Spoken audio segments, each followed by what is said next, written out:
রাষ্ট্র এই জালেমদের বিরুদ্ধে লড়াই করেছিল এবং সাম্প্রতিক সময়ে তাদের কারেন্সি মার্কিন ডলারকে ছাড়িয়ে গেছে।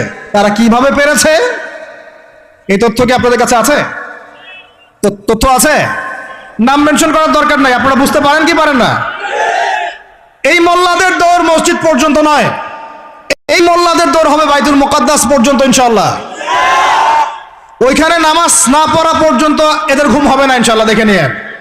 এখন কথা হচ্ছে তারা পড়লো কিভাবে? অনেক কারণ, যাকাত ভিত্তিক অর্থনীতি, তারপরে দ্বৈত অর্থনীতি, হালাল অর্থনীতি, দুর্নীতি কমানো, কৃষিভিত্তিক অর্থনীতি 3 বছরের মধ্যে ঘুরে দাঁড়িয়েছে, মাত্র 3 বছরের মধ্যে। সারা বিশ্বের অর্থনীতি এখন সুদ ভিত্তিক।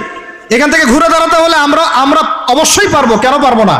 আমাদের প্রথম কাজ করতে হবে সমস্ত দুর্নীতি বন্ধ করে ফেলতে হবে। 1 নম্বর, যত কালো টাকা সব সাদা করে ফেলতে হবে এবং যারা কালো টাকার সাথে সম্পৃক্ত সবগুলোকে ধরবেন, ভিতরে ঢুকায় ফেলবেন একদম।